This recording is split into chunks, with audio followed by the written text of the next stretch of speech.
அருமையானவர்களே, நாம் இப்பொழுது மல்கியா தீர்க்கதரிசியின் புத்தகம் 2ஆம் அதிகாரத்திலிருந்து சில வசனங்களை தியானிக்கப் போகிறோம். இந்த அதிகாரத்திலே நாம் மற்றொரு பிரிவிற்கு வருகிறோம். இருந்த போதிலும் இது தொடர்ந்து ஆசாரியர்களை குறித்தே சொல்கிறது. ஆசாரியர்கள் தேவ நாமத்திற்கு தூஷணம் வரும்படி நடந்து கொண்டபடியால் தேவன் அவர்களை கடிந்து கொள்கிறார். அவர்கள் தேவாலயத்திற்கு எதிரானவர்களாக காணப்பட்டார்கள். அவர்கள் தேவனை தொழுது கொள்வதற்கு பதிலாக தேவனுக்கு எதிராக செயல்பட்டார்கள். அவர்கள் தேவாலயத்திலே செய்து வந்த அதே தொழுகையில் இவ்வாறு தேவனுக்கு இழிவுண்டாக்கினார்கள். நாம் 1ஆம் அதிகாரத்தில் பார்த்தது போல ஆசாரியர்கள் தேவனுடைய நாமத்தை அவமரியாதை செய்தார்கள். அவர்கள் வயதான மாட்டை தேவனுக்கு பலியாக செலுத்தினார்கள். அவர்கள் விலையில்லாத ஒன்றை பலியாக செலுத்தியதற்காக தேவனால் கடிந்து கொள்ளப்படவில்லை. அவர்கள் அதை செலுத்த வேண்டிய பிரகாரமாக செலுத்தாதபடியினாலேயே கடிந்து கொள்ளப்பட்டார்கள். இன்னும் சில வசனங்களை கழித்து நாம் பார்க்கும் பொழுது தேவன் அவர்களை பார்த்து ஒரு முக்கியமான கூர்மையான கேள்வியை கேட்கிறதையும் நாம் பார்க்கலாம். மனுஷன் தேவனை வஞ்சிக்கலாமா என்று கேட்கிறார். இங்கே செலுத்தப்படும் பலியின் மதிப்பு முக்கியமாக வலியுறுத்தப்படாமல் பீடத்தின் மேல் வைக்கப்படும் பலியின் தன்மையே முக்கியமாக வலியுறுத்தப்படுகிறது. நாம் லேவியராம புத்தகத்திலே 5 முக்கியமான பலிகள் குறிப்பிடப்படுகிறதை பார்க்கிறோம். அவை ஒவ்வொன்றும் இயேசு கிறிஸ்துவை அர்த்தப்படுத்துகிறது. வரப்போகிறவராகிய அவரை பரிசுத்தமான, பழுதற்ற, குற்றமற்ற, பாவங்களுக்கு விலகியவராகிய இயேசுவையே இந்த பலிகள் எல்லாம் குறிக்கிறது. அவர் பரிபூரணமானவர். ஆகவே அவரை அர்த்தப்படுத்தி காண்பிக்கிற பலியும் பழுதற்றதாக, குறையற்றதாக இருக்க வேண்டும். பழைய ஏற்பாட்டின் எல்லா பலிகளுமே இயேசுவையே குறிக்கிறது. ஆனால் இந்த மல்கியாவின் நாட்களிலே வாழ்ந்த ஆசாரியர்கள் தேவனுக்கு பூரணமற்ற பலிகளை கொண்டு வந்து செலுத்துவதன் மூலம் தேவனுடைய நாமத்தை தூஷித்தார்கள். வயதான, நோயுற்ற ஆட்டையோ மாட்டையோ பலியாக கொண்டு வந்தார்கள். வரப்போகின்ற மேசியாவை குறிக்கும் பலியை அவர்கள் நோயுற்றதாகவும் உளமானதாகவும் கொண்டு வந்தபோது தேவனுடைய நாமம் தீட்டுப்பட்டது. இன்றைய நாட்களிலேயும் அவ்வாறு நடக்கிறது என்பதை நாம் புரிந்து கொள்ள வேண்டும். இன்று இயேசுவை குறித்து சில தவறான விதங்களிலே சித்தரிக்கிற படங்களை, நாடகங்களை நாம் பார்க்கிறோம். இயேசு கிறிஸ்துவை நன்னடத்தையற்ற, குழப்பமான மனிதர்களாக அவர்கள் சித்தரிக்கிறார்கள். இன்று உலகம் அவரை சரியாக சிந்திக்கவில்லை. மேலும் புத்தகத்திலே, நாடகத்திலே இன்னும் வேதத்தை முழுமையாக நம்பாதவர்கள் அவரை சரியாக விளக்காத பொழுது தேவனுடைய நாமம் தூஷிக்கப்படுகிறது. அநேக வேளைகளிலே மக்கள் அவரை பற்றி அடிக்கடி கூறுகின்ற வார்த்தைகளும் அவர் நாமத்திற்கு தூஷணம் கொண்டு வருகிறது. கர்த்தர் உனக்கு தண்டனை கொடுப்பார் என்று எப்பொழுதும் சொல்லுகிறார்கள் என்று வைத்துக் கொள்வோம். அவ்வாறு சொல்லும் பொழுது அது தேவனுடைய இரக்கமான, கிருபையான தன்மையை மறைத்து அவர் மிகவும் கொடூரமானவர் என்ற தோற்றத்தை உருவாக்கும். இப்படிப்பட்ட வீண் வார்த்தைகளுக்கு நம்மை விலக்கி காத்துக்கொள்வோமாக. நம்முடைய தேவன் இரக்கமுள்ளவர். அவர் கனப்படுத்தப்பட வேண்டியவர். அவர் பாவத்தை தண்டிக்கிறவர். எதிர்காலத்திலும் பாவத்தை தண்டிக்கப் போகிறவர். அவர் ஆச்சரியமான தேவன். அவர் பயப்படத்தக்கவர். அவர் துதிக்கப்படத்தக்கவர். அவர் கனப்படுத்தப்பட வேண்டும். அவர் தொழுது கொள்ளப்பட வேண்டும். இந்த உலகத்திலே அவரை துதிப்பதை தவிர வேறு ஒன்றுமில்லை. ஆவிக்குரிய சபைகள் என்று சொல்லப்படுவதிலும் கூட இன்று சுத்தமான துதியை காண முடியவில்லை. தேவனை துதிப்பதற்காக துதியை செலுத்தாமல் தேவனிடத்திலே ஆசீர்வாதத்தை எதிர்பார்த்து இன்று மக்கள் துதிக்கிறார்கள். தேவனை துதிக்க தவறியதும் மற்ற மனிதர்களை அதற்கு பதிலாக புகழ்வதும் தேவ நாமத்தை தூஷிக்கின்ற மற்ற காரியங்களாகும். இன்றைய சபைகளிலேயும் கூட இதை நீங்கள் கவனிக்கலாம். கர்த்தரை ஆராதிக்கும் ஆராதனை வேளைகளிலே கூட சில மனிதர்கள் பெயர் சொல்லி புகழப்படுகிறார்கள். இன்றைய சபைகளிலே கண்டனம் பண்ண வேண்டிய காரியங்களிலே இதுவும் உண்டாகும். இன்று உண்மையான விசுவாசிகள் எல்லாருமே ஆசாரியர்கள். இதுவே புதிய ஏற்பாட்டின் நிலை. ஆகவே மல்கியாவின் நாட்களிலே ஆசாரியர்களுக்கு நேராக கூறப்பட்டவை யாவும் இன்று விசுவாசிகளான நம் ஒவ்வொருவருக்கும் சிறந்த பாடத்தை கொண்டதாயிருக்கிறது. மல்கியா 1ஆம் அதிகாரம் 6ஆம் வசனத்திலே தேவன் ஆசாரியர்களை பார்த்து சில காரியங்களை கூறி தம்முடைய நாமத்தை தூஷித்ததற்காக அவர்களை கடிந்து கொண்டதை பார்த்தோம். இப்பொழுது இங்கே 2ஆம் அதிகாரத்திலே 1ஆம் வசனத்திலே மீண்டும் அவர்களை பார்த்து அவர் கூற ஆரம்பிக்கிறார். என்ன சொல்கிறார் பாருங்கள். மல்கியா 2ஆம் அதிகாரம் 1ஆம் வசனம். இப்போதும் ஆசாரியர்களே, இந்த கட்டளை உங்களுக்குரியது என்று ஆரம்பிக்கிறார். பார்த்தீர்களா? இப்பொழுதும் அவர் ஆசாரியர்களோடே பேசிக் கொண்டிருக்கிறார். ஆசாரியர்களே, இங்கே கவனியுங்கள் என்று அவர்களுடைய கவனத்தை தன்னை நோக்கி இழுக்கிறார். 2ஆம் வசனம், நீங்கள் கேளாமலும் என் நாமத்துக்கு மகிமையை செலுத்தும்படி இதை சிந்தியாமலும் இருந்தால் நான் உங்களுக்குள்ளே சாபத்தை அனுப்பி உங்கள் ஆசீர்வாதங்களையும் சாபமாக்குவேன். ஆம், நீங்கள் அதை சிந்தியாமற் போனதனால் அவைகளை சபித்தேன் என்று சேனைகளின் கர்த்தர் சொல்லுகிறார். ஆசாரியர்கள் தங்களுடைய அலுவல்களை மிகவும் கவனமாக எடுத்து செய்யவில்லை. மக்களை தேவன் நியாயம் தீர்ப்பதை விட இந்த ஆசாரியர்களை மிகவும் கடினமாக நியாயம் தீர்ப்பார். ஏன் தெரியுமா? ஏனென்றால் அவர்களுடைய பதவி தகுதி அவர்களுக்கு அதிக பொறுப்பை கொடுத்தது. இந்த மோசமான நிலை இருப்பதற்கு அவர்களே அனுமதி கொடுத்தார்கள். நோயுற்ற ஊனமான கால்நடைகளை மக்கள் பலியிடுவதற்கு கொண்டு வருகிறார்கள் என்ற உண்மையை அறிந்திருந்தும் அவர்கள் அதை கண்டுகொள்ளாமல் விட்டுவிட்டார்கள்.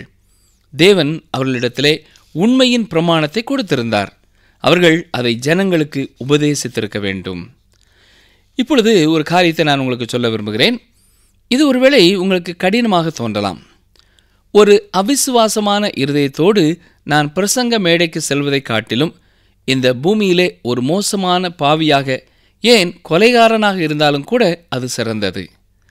இவ்வாறு அவிசுவாசத்துடன் சில பக்தியான வார்த்தைகளை மட்டும் மேடையிலே பேசிவிட்டு வருகிறவர்களை தேவன் நிச்சயமாய் ஒரு நாளிலே நியாயம் தீர்ப்பார். மல்கியா 2ஆம் அதிகாரம் 3ஆம் வசனம் பாருங்கள். இதோ நான் உங்களுடைய பயிரை கெடுத்து உங்கள் பண்டிகைகளின் சாணியையே உங்கள் முகங்களில் இறைப்பேன், அதனோடு கூட நீங்களும் தள்ளுபடியாவீர்கள். இங்கே இதோ நான் உங்கள் பயிரை கெடுப்பேன் என்று கர்த்தர் சொல்லுகிறார். அருமையானவர்களே, அந்நாட்களிலே தேவன் உண்மையாகவே மக்களை ஆசீர்வதித்துக் கொண்டிருந்தார் என்பதையும் நாம் தெளிவாக பார்க்கிறோம். எப்படி? அப்பொழுது அவர்களுக்கு சிறந்த அறுவடை இருந்தது. இந்த அறுவடையிலே அவர்கள் தேவனுக்கு 10ல் ஒரு பகுதியை செலுத்த வேண்டும். கோதுமை, பார்லி, அத்தி மற்றும் திராட்சை செடிகளின் விளைச்சலிலே 10ல் ஒரு பகுதியை தேவாலயத்திற்கு செலுத்துவார்கள். அதிலிருந்து ஆசாரியர்கள் பராமரிக்கப்பட்டார்கள். இங்கே தேவன் சொல்கிறார், அவர்கள் பெற்று வந்த இந்த தசம பாகத்தின் ஆதரவை அளிக்கும் வண்ணமாக பயிரை கெடுத்துவிடப் போவதாக சொல்கிறார். அவர்களுடைய செல்வ செழிப்பான சமுதாயம் வீழ்ச்சியுறப் போகிறது. அது மட்டுமல்ல, அந்த வசனத்திலே உங்கள் பண்டிகைகளின் சாணியையே உங்கள் முகங்களில் இறைப்பேன் என்றும் கர்த்தர் சொல்கிறார். மிருகங்கள் பலியிடப்படும் பொழுது அதன் இறைப்பை எல்லாமே ஆசாரியர்களுக்கு கொடுக்கப்படும். ஆனால் இறைப்பையில் உள்ள சாணியானது வெளியேற்றப்பட்டு கழுவி சுத்திகரிக்கப்பட்டு அவர்களுக்கு கொடுக்கப்படும். அது பலியிடப்படும் மிருகத்திற்குள் விட்டுவிடப்படுவதில்லை. ஆகவே சாணியை உங்கள் முகங்களில் இறைப்பேன் என்று கர்த்தர் சொல்லும் பொழுது ஆசாரியர்களின் மூக்கை அந்த சாணியால் வைத்து தேய்ப்பார் என்று அர்த்தப்படுத்துகிறது. அவ்வாறு நடக்கும் பொழுது அவர்களால் பலிபீடத்தின் ஊழியத்தை செய்ய முடியாது. ஏன் தெரியுமா? ஏனென்றால் அங்கே எந்த ஒரு தீட்டுப்பட்ட காரியமும் வர முடியாது. சாணி அவர்கள் முகத்திலே படும் பொழுது அவர்கள் தீட்டுப்பட்டவர்களாகி விடுவார்கள். இங்கே தேவன் ஆசாரியர்களை கடுமையாக கண்டிக்கிறதை பார்க்கிறோம். மல்கியா 2ஆம் அதிகாரம் 4 முதல் 6 வசனங்களை பாருங்கள். லேவியோடே பண்ணின என் உடன்படிக்கை நிலைத்திருக்கும்படிக்கு இந்த கட்டளையை உங்களிடத்திற்கு அனுப்பினேன் என்கிறதை அப்பொழுது அறிந்து கொள்வீர்கள் என்று சேனைகளின் கர்த்தர் சொல்கிறார். அவனோடே பண்ணின என் உடன்படிக்கை ஜீவனும் சமாதானமுமாக இருந்தது. அவன் எனக்கு பயப்படும் பயத்தோடே இருக்க வேண்டுமென்று இவைகளை அவனுக்கு கட்டளையிட்டேன். அப்படியே அவன் என் நாமத்துக்கு பயந்தும் இருந்தான். சத்திய வேதம் அவன் வாயில் இருந்தது. அவனுடைய உதடுகளில் அநியாயம் காணப்படவில்லை. அவன் என்னோடே சமாதானமும் யதார்த்தமுமாய் சஞ்சரித்து அநேகரை அக்கிரமத்தினின்று திருப்பினான். லேவி கோத்திரத்தை தேவன் தேர்ந்தெடுத்ததற்கான காரணத்தை இந்த வசனங்கள் நமக்கு தெளிவாக சொல்லுகின்றன. நீங்கள் லேவியை சற்று கவனித்து பார்ப்பீர்கள் என்றால், யாக்கோபின் குமாரனான அவரை நீங்களாயிருந்தால் தெரிந்தெடுத்திருக்கவே மாட்டீர்கள். ஏனென்றால் அவர் தேவனுக்காக எதையும் செய்துவிட்டதாக தெரியாது. யாக்கோபு மரண தருவாயிலே தன்னுடைய 12 குமாரர்களையும் அழைத்து தன்னை சுற்றிலும் நிற்க வைத்து அவர்கள் ஒவ்வொருவரையும் குறித்த காரியங்களை தீர்க்க தரிசனமாக உரைத்தார். இதை நாம் ஆதியாகமம் 49ஆம் அதிகாரத்திலே வாசிக்கலாம். அவர் சிமியோனையும் லேவியையும் ஒன்றாக இணைத்து கூறி ஒரே தீர்க்க தரிசனமாக கூறினார். ஆதியாகமம் 49ஆம் அதிகாரம் 5-6 வசனங்களை பாருங்கள். சிமியோனும் லேவியும் ஏக சகோதரர், அவர்களுடைய பட்டயங்கள் கொடுமையின் கருவிகள். என் ஆத்துமாவே, அவர்களுடைய இரகசிய ஆலோசனைக்கு உடன்படாதே. என் மேன்மையே, அவர்கள் கூட்டத்தில் நீ சேராதே. அவர்கள் தங்கள் கோபத்தினாலே ஒரு புருஷனை கொண்டு தங்கள் அகங்காரத்தினாலே அரண்களை நிர்மூலமாக்கினார்களே. இவ்வாறு தங்களை குறித்து சொல்லப்பட்டபடியினாலே தங்கள் சகோதரி கெடுக்கப்பட்ட போது அவர்கள் செய்த காரியம் நியாயமானது என்று நினைத்து கொண்டார்கள். ஆனாலும் அவர்கள் கொலையாளிகளே. தொடர்ந்து யாக்கோபு கூறுகின்ற தீர்க்க தரிசனம் இவ்வாறு தொடர்கிறது. 7ஆம் வசனம் பாருங்கள். ஆதியாகமம் 49:7. உக்கிரமான அவர்கள் கோபமும் கொடுமையான அவர்கள் மூர்க்கமும் சபிக்கப்பட கடவது. யாக்கோபிலே அவர்களை பிரியவும் இஸ்ரவேலிலே அவர்களை சிதறவும் பண்ணுவேன் என்கிறார். சரி, லேவி கோத்திரத்தை எவ்வாறு தேவன் இஸ்ரவேலுக்குள் சிதற பண்ண போகிறார்? அவர்கள் ஆசாரிய கோத்திரமாக ஆனார்கள். ஆகவே அவர்களுக்கு எந்த ஒரு சுதந்திரமும் சொத்தும் கொடுக்கப்படவில்லை. மாறாக அவர்கள் அந்த இஸ்ரவேல் கோத்திரத்தாருக்குள் சிதறடிக்கப்பட்டிருந்தார்கள். மேலும் லேவி ஒரு மோசமானவராக கொலையாளியாக இருக்கும் பொழுது எவ்வாறு அது ஆசாரிய கோத்திரமாக ஆக முடியும்? தேவன் ஏன் லேவி கோத்திரத்தை தெரிந்தெடுத்தார் என்பதை புரிந்து கொள்ள நாம் வரலாற்றை சற்றே கவனிக்க வேண்டியது அவசியம். நூற்றாண்டுகளுக்கு பின்னர் இஸ்ரவேல் புத்திரர் விக்கிரக ஆராதனைக்குள்ளே நுழைந்து பொன் கன்றுக்குட்டியை தங்களுடைய வணக்கத்திற்கு உருவாக்கினதை நாம் அறிவோம். இப்படிப்பட்ட சூழலிலே விக்கிரக ஆராதனையிலே ஈடுபட்டவர்களை கொல்லும்படி மோசே இந்த இஸ்ரவேல் ஜனங்களுக்கு கட்டளையிட்டான். அப்பொழுது இந்த லேவி கோத்திரத்தாரே மோசேயின் வார்த்தையின்படி செய்தார்கள். மோசே மரிக்கும் காலம் நெருங்கிய பொழுது 12 கோத்திரத்தாரை அழைத்து பேசினான். யாக்கோபின் 12 குமாரர்களின் பிள்ளைகள் 1 கோடிக்கும் மேலானவர்களாக மாறிவிட்டார்கள். மோசே ஒவ்வொரு கோத்திரத்தாரையும் குறித்து தீர்க்க தரிசனமாக சில காரியங்களை உரைத்தார். அப்பொழுது லேவியை குறித்து இந்த ஆசீர்வாதத்தை கூறினார். உபாகமம் 33:8-10 வசனங்களை வாசிக்கிறேன். லேவியை குறித்து, நீ மாசாவிலே பரீட்சை பார்த்து மேரிபாவின் தண்ணீரிடத்தில் வாக்குவாதம் பண்ணின உன் பரிசுத்த புருஷன் வசமாய் உன்னுடைய தும்மீம் ஊரீம் என்பவைகள் இருப்பதாக.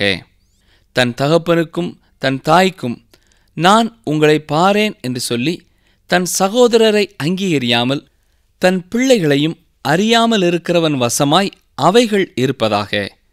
அவர்கள் உம்முடைய வார்த்தைகளை கைக்கொண்டு உம்முடைய உடன்படிக்கையை காக்கிறவர்கள். அவர்கள் யாக்கோபுக்கு உம்முடைய நியாயங்களையும் இஸ்ரவேலுக்கு உம்முடைய பிரமாணத்தையும் போதித்து உமது சந்நிதானத்திலே தூப வர்க்கத்தையும் உமது பலிபீடத்தின் மேல் சர்வாங்க தகன பலிகளையும் இடுவார்கள். லேவி ஒரு கொலைக்காரராக இருந்த போதிலும் அவருடைய வம்சத்திலே தோன்றினவர்கள் தேவனுடைய வார்த்தையை கைக்கொண்டார்கள் என்பதை இங்கே கவனியுங்கள். அவருடைய உடன்படிக்கையை அவர்கள் கைக்கொண்டார்கள். தேவன் இவர்களை ஆசாரிய ஊழியத்திற்கு ஏற்படுத்தி அவர்களை இஸ்ரவேல் கோத்திரத்திற்கு தேவனுடைய பிரமாணத்தை போதிக்க ஏற்படுத்தினார். மேலும் இவருக்கு முன்பாக ஜெபங்களையும் பலிகளையும் செலுத்தவும் அவர்களை நியமித்தார். இந்த பலிகள் எல்லாமே இயேசு கிறிஸ்துவையே அர்த்தப்படுத்துகின்றன. ஆகவே உபாகமம் 33ஆம் அதிகாரம் 11ஆம் வசனத்திலே இவ்விதமாய் வாசிக்கிறோம். கர்த்தாவே, அவன் சம்பத்தை ஆசீர்வதித்து அவன் கை கிரியையின் மேல் பிரியமாயிரும். அவனை பகைத்து அவனுக்கு விரோதமாய் எழும்புகிறவர்கள் திரும்ப எழுந்திராதபடி அவர்களுடைய இடுப்புகளை நொறுக்கிவிடும் என்கிறார். இந்த ஒரு உடன்படிக்கையையே தேவன் லேவி கோத்திரத்தாருடன் செய்து கொண்டார். அவர்கள் இஸ்ரவேலருக்கு உபதேசிக்க வேண்டும். ஜெபம் நடக்கும் இடத்திலே அவர்கள் பணிபுரிய வேண்டும். பலிபீடத்திலே தூபம் காட்ட வேண்டும். மேலும் பலிகளையும் இட வேண்டும். இது இயேசு கிறிஸ்துவை குறிக்கிறது. இவ்வாறு இருந்த இந்த கோத்திரத்தை வரலாற்றை திருப்பி மல்கியாவின் காலத்திலே எப்படி இருந்தார்கள் என்று பார்த்தோம் என்றால் ஆச்சரியமானதாயிருக்கிறது. பாபிலோனிய சிறைப்பிடிப்பிற்கு பின்பு தேசத்திற்கு திரும்பிய மீதியான ஜனங்களிலே இருந்த லேவி கோத்திரத்தார் இப்பொழுது எப்படி இருந்தார்கள்? அவர்கள் முடமான நோயுற்ற பலிகள் தேவனுக்கு கொண்டு வரப்படும் பொழுது தங்கள் கண்களை மூடிக்கொண்டு கண்டுகொள்ளாமல் விட்டுவிட்டார்கள். அவர்கள் தேவனுக்கு கீழ்ப்படியாதவர்களாகி போனார்கள். தேவ நாமத்திற்கு தூஷணத்தை உண்டு பண்ணினார்கள். அவ்வாறு இருக்கும் பொழுது அவர்களால் தேவனுடைய வார்த்தையை எவ்வாறு இஸ்ரவேலுக்கு உபதேசிக்க முடியும்? அருமையானவர்களே, எவ்வளவு மாற்றங்கள் நிகழ்ந்து விட்டது என்று கவனித்தீர்களா? 70 ஆண்டு கால சிறைப்பிடிப்பிற்கு பின்னர் கூட அவர்கள் பாடத்தை கற்றுக்கொள்ளவில்லை. அவனோடே பண்ணின என் உடன்படிக்கை ஜீவனும் சமாதானமுமாக இருந்தது. அவர் எனக்கு பயப்படும் பயத்தோடு இருக்க வேண்டும் என்று இவைகளை அவனுக்கு கட்டளையிட்டேன். முன்பு லேவி பயந்திருந்தான். இப்பொழுது அந்த கோத்திரம் பயப்படவில்லை என்று தேவன் மல்கியா மூலமாய் சொல்கிறார். சத்திய வேதம் அவன் வாயிலே இருந்தது. அவர்கள் தேவனுடைய சத்தியத்தை உபதேசித்தார்கள். ஆனால் இப்பொழுது இந்த ஆசாரியர்கள் தேவனுடைய வார்த்தையை உபதேசிப்பதை விட்டுவிட்டார்கள். மட்டுமல்ல, தேவனுடைய கட்டளைகளை மீறி போய்விட்டார்கள். மேலும் தொடர்ந்து தேவன் என்ன சொல்கிறார்? சத்திய வேதம் அவன் வாயில் இருந்தது, அவனுடைய உதடுகளில் அநியாயம் காணப்படவில்லை. அவன் என்னோடே சமாதானமும் யதார்த்தமுமாய் சஞ்சரித்து அநேகரை அக்கிரமத்து நின்று திருப்பினான் என்று சொல்கிறார். அவர்கள் முன்பு சிறந்த எடுத்துக்காட்டாக மக்களுக்கு திகழ்ந்தார்கள். ஆனால் இப்பொழுது எவ்வளவு மாறிவிட்டார்கள் பார்த்தீர்களா? பிரியமானவர்களே, இன்று இந்த பகுதியிலே நமக்கு சிறந்த ஒரு பாடம் இருக்கிறது. தேவனுடைய நாமத்தை நாமும் கனப்படுத்தாமல் ஒருவராலும் தேவனை தொழுது கொள்ள முடியாது. அதாவது, கிறிஸ்துவின் நாமம் உங்கள் மூலமாக ஜனங்களுக்கு முன்பாக உயர்த்தப்பட வேண்டும். கிறிஸ்து உயர்த்தப்படுவார் என்றால் அவர் அநேக மக்களை தனக்கு நேராக இழுத்துக் கொள்வார். அவரை நாம் எப்படி உயர்த்த முடியும்? அவரை நம்முடைய வாழ்க்கையின் சாட்சியின் மூலமாகவும் நம்முடைய வார்த்தைகளின் மூலமாகவும் உயர்த்த முடியும். நாம் கூறுகிறதை நம்முடைய வாழ்க்கையிலே நடைமுறைப்படுத்த வேண்டியது அவசியம். பிரியமானவர்களே, நாம் மக்களுக்கு முன்னதாக நம்முடைய செயல்களிலே முன்மாதிரியாக காணப்பட வேண்டும். வேத புஸ்தகங்களை கையிலே எடுத்து சென்றால் மட்டும் போதாது. அந்த வார்த்தைகளுக்கு நாம் கீழ்ப்படுகிறதை நம்மை சுற்றி வாழுகிற மக்கள் காண வேண்டும். மல்கியா 2ஆம் அதிகாரம் 7ஆம் வசனத்தை பாருங்கள். ஆசாரியனுடைய உதடுகள் அறிவை காக்க வேண்டும், வேதத்தை அவன் வாயிலை தேடுவார்களே, அவன் சேனைகளுடைய கர்த்தரின் தூதன். ஆசாரியர்கள் சேனைகளுடைய கர்த்தரின் தூதனாக இருக்கிறார்கள். தூதன் என்ற வார்த்தை பரலோகத்தின் தூதனையும் குறிக்கும் என்று நாம் முன்னரே சிந்தித்திருக்கிறோம். வெளிப்படுத்தின விசேஷத்திலே எபேசு சபையின் தூதனுக்கு தேவன் செய்தி கொடுப்பதை குறித்து நாம் வாசித்திருக்கிறோம். யாரோடே அவர் பேசுகிறார்? அவர் சபையின் தலைவரோடே செய்தியை கொடுத்து கொண்டிருக்கிறார். சபையில் தேவனுடைய வார்த்தையை போதித்துக் கொண்டிருக்கிறவரிடத்திலே அவர் அந்த செய்தியை கொடுக்கிறார். இப்பொழுது நாம் இந்த காரியங்களின் சுருக்கத்தை பார்ப்போம். ஒரு சபையின் போதகருடைய முழு பணி என்னவென்றால், அவர் தேவனுடைய வார்த்தையை போதிக்க வேண்டும். ஆனால் தேவன் இன்று சபையின் மீது கிருபையாக இருக்கிறார் என்றே சொல்ல வேண்டும். ஏனென்றால் போதகர் எவ்வாறு இருக்க வேண்டும் என்று சபை எதிர்பார்க்கிறது? அவர் வெளி தொடர்புள்ளவராக கிராமப்புறங்களிலெல்லாம் அவர் சுற்றி வந்து நோயாளிகளை பார்க்கிறவராக, மேலும் சபையின் நிர்வாக காரியங்களிலே தலையிட்டு செயல்படுகிறவராகவும் இருக்க வேண்டும் என்று சபை எதிர்பார்க்கிறது. வேதத்தை வாசித்து தியானிக்க வேண்டிய நேரத்தையும் கூட போதகர் தங்களுக்காக செலவழிக்க வேண்டும் என்று சபை எதிர்பார்க்கிறது. பிரியமானவர்களே, உங்களுடைய சபை ஊழியர் வேத வசனங்களுக்கும் ஜெபத்திற்கும் தகுந்த நேரம் கொடுக்கும்படியாக அவர்களை நீங்கள் விட்டுவிட வேண்டிய நாட்களிலே தனியாக விட்டுவிடுவதே சிறந்தது. ஒருமுறை ஒரு விசுவாசி ஒரு போதகரிடத்திலே இவ்வாறு குறைபட்டு கொண்டாராம். இந்த விசுவாசி சபையிலே ஒரு முக்கியமான உறுப்பினர்.